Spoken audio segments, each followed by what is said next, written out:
We had a school shooting on January the 23rd of 2018. If it can happen to us, it can happen anywhere. So be prepared. This is actually the room where the shooting took place. This is a picture of it. On any given morning, there's probably 600 to 800 students in this room. We don't make them come there. That's just where they choose. Shooting took place at 7:57 a.m. We start school at 8:03. I would be remiss if I didn't mention our two students that we lost that day. Bailey Holt and Preston Cope, two 15-year-old sophomores. We lost them much too early. Students in the building, please! Students in the building, please! In the tech center! I need some help out here at the high school. I think most people would agree at this point with this statement that no one and no place is immune. So the first one I want to talk about is Columbine. That dry erase sign that you see behind me on the screen was an actual sign made and put in the window at Columbine saying one bleeding to death. And where we are still terrible is in the middle. And that's empowering you what to do should you ever find yourself in one of these events. We developed our own curriculum, and it's an acronym for DEFEND. Deter, evade, fortify, evaluate, notify, and defend. There's nothing special about my backpack, but the first thing that fits in here is this guy that folds in half. So that's an AR pistol. And y'all do this at home with your kids, spouse, whatever. You stand there, or have them stand there, and you step in here and you tell me when you can see them. You're all the way in before you ever know they're there. So this curriculum, this bleeding control that we're going to talk to you guys about, all of it is either from Tactical Combat Casualty Care, which is a agreed upon curriculum by all the different medics of all the military branches, and or Stop the Bleed, which is a national curriculum approved by the American College of Surgeons. Our first recommendation, if it's an extremity, meaning an arm or a leg, is to apply a tourniquet. And I mean an actual tourniquet, not a belt or a scarf or a shoestring or whatever else. So at that point, I've got it pretty snug. Then what you do is you take the windlass and begin to twist it. And if done correctly, you shouldn't have to twist it more than 2 or 3 more times. You tuck it into the windlass catch just like that, where it stays. And then we take our tail here and we wrap it around and back through. Moving on, let's talk about direct pressure. We know our blood's designed to clot, right? Because Band-Aids work. We may have a patient that's got a pretty significant bleed, but it's not an artery or vein, and we can treat it with a pressure dressing. And you would apply this directly over the wound.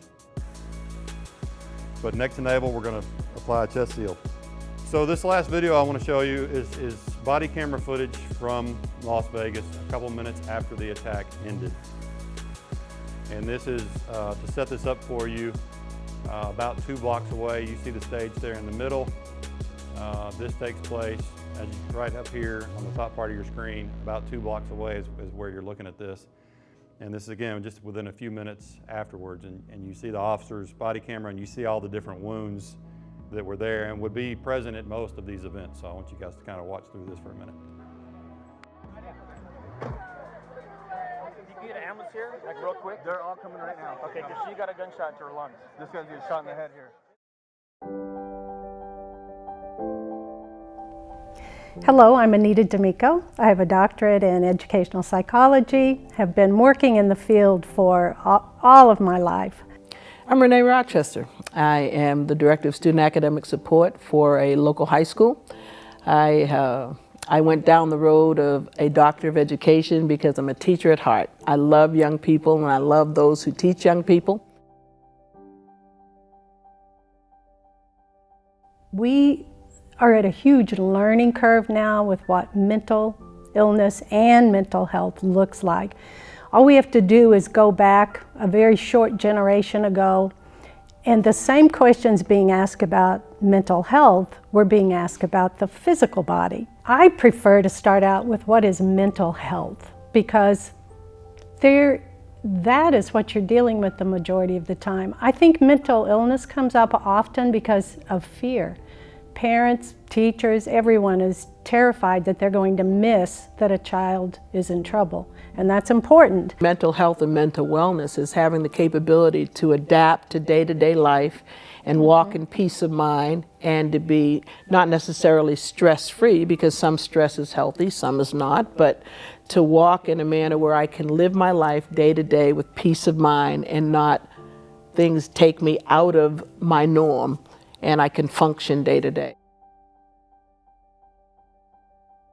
My name's Nicole Cobb. I'm currently a faculty member at Vanderbilt University in the Department of Human Development and Counseling.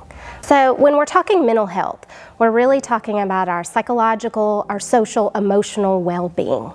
And we want to have healthy mental health just like we have healthy physical bodies. We want our students not to only feel physically safe at school, but emotionally and psychologically safe at school. How do you set up your classroom physically as well as how you're verbally interacting with your students that does make it a safe, warm, engaging place where students want to be?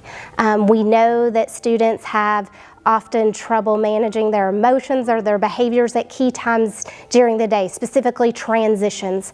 So as we're thinking about these strategies of how do we make those transitions smoother, what little tidbits of an activity, maybe for just 1 minute, could you add in that is then supporting their mental health as well as their academic needs?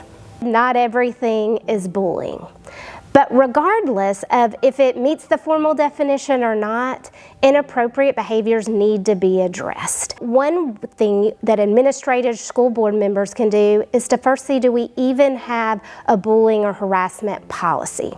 How do you identify bullying? What is bullying? When it's reported to you, what do you do as a teacher? What do you do as the school counselor? How do you investigate appropriately?